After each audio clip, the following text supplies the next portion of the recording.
উদয়পুরের আরকেপুর মহিলা থানা এলাকায় এক নাবালিকা মেয়েকে বেগুন খেতে নিয়ে গিয়ে ধর্ষণের অভিযোগ উঠেছে অপর এক নাবালকের বিরুদ্ধে। এই ভয়াবহ ঘটনার পর ধর্ষিতার পরিবার তৎক্ষণাৎ অভিযোগ দায়ের করে উদয়পুর আরকেপুর মহিলা থানায়।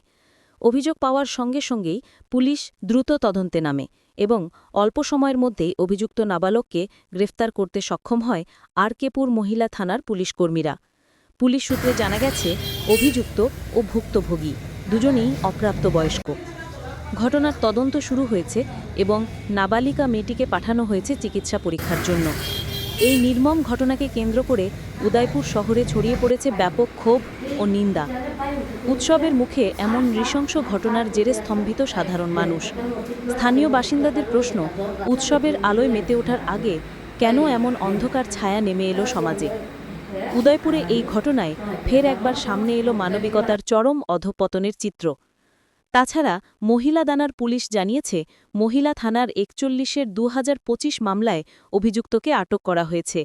নাবালিকা মেয়ের পরিবার সংবাদমাধ্যমের ক্যামেরায় জানিয়েছে, এই ঘটনা হওয়ার পর ছেলের বাবা সহ গ্রামের প্রধান মেম্বার মিলে ঘটনাটিকে ধামাচাপা দেওয়ার চেষ্টা করেছে বহুবার।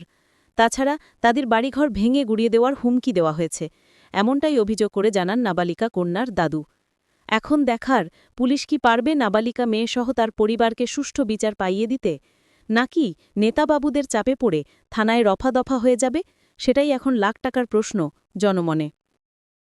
ঘটনা হইল কালকে ৩ তারিখে শুক্রবারে একটা মাহফিল গেছে।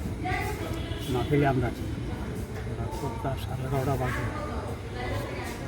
মাটিন আসছে রাস্তা দিয়ে, সেদিন রাস্তা দিয়ে এসে তার দোকানে যায়, আর একটা তার বাইরের দোকান আছে রাস্তার লোক, এখানে বেরোয়। ওইখানে না যাওয়া সত্ত্বেও তার ঘরের লোকে মসজিদ ঘরের লোকে যে একটা গেট আছে, বাইজন বাগান আছে, বাইজন বাগান আছে, দেখে বলে মোটর চাপা দিয়ে দিয়েছে। থেকে তো আমরা তো চোখে উঠে পারি, মাইকের আওয়াজে তো কিচ্ছু শুনি না। মাইকের আওয়াজ হলে কিচ্ছু করতাম পারি না, শুনতাম পারি। এটা সিলাইছে, ঠিক আছে, শিক্ষার আপনি করছে, আমরা তো শুনি। এরপরে না ইয়া রাস্তা লোকে আসি, আর একটু একটু যাইয়া শুনি এরপরে যাইয়া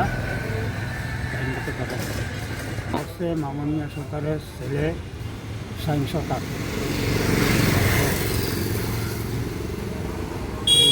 আমরা আসি এখন উদয়পুরে মহিলা থানাতে আমরা পৌঁছাই।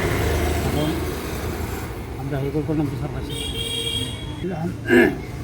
নম্বরও আছে, ভোটানের আছে, তারা কাছে গেছি। তারা বলে দেয়া হেঁটে জিজ্ঞাসাবাদ করছে, হেঁটে উল্টাপাল্টা করছে। উল্টাপাল্টা কখনই এরপরে তারা আমরা সকালে এলাম, বলে এরপরে তারা বিকালে ফোন করছে, তুমি কাম করো, আমরা আর পারছি না, তুমি মহিলার আছে। প্রধানের নাম হইল ফারুক কাজী।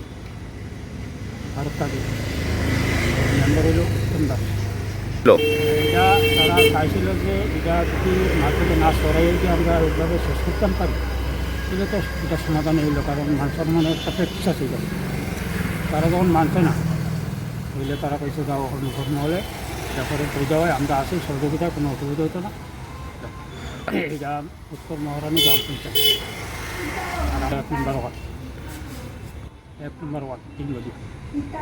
এখন আমি বিচার চাই, আমার নাতিনের বিচার চাই। 14 বছর বয়স, এই যে কাজটা করলো, এর উপযুক্ত না, সেটা তার মাসি লাগে। এরপরও এই কাজটা করছে, জোরদবস্তি করে লইয়া গেছে। কারণ এখানে যে মাইক না পাবো তাহলে সবাই শুনতো, জানতো। একটা মাহফিল এত বড়, এটার ভিতরে কেউ জানে না। আর বাইক মতো মনে করেন মোটামুটি একখানি মতো তার বাড়ির সামনে ওই জায়গাটা এইখান থেকে আনছি। এরপরও তার মা বাবা উল্টাপাল্টা করতে হয়, বেশি উঠতাম না, বাড়িঘর ফিরা লাগব, ভাঙ্গা লাগব, এই অবস্থা। তার মামন্য সরকারে বলা, মামন্য সরকার, শাহিন সরকারে কইছে মামন্য সরকার, এটা মামন্য সরকার এর বাবা। বাড়িঘর ভাঙ্গা লাগব, এটা থাকতে দিত, বাড়িঘর ফিরা লাগব, তার ছেলেও কইছে শাহিন সরকার।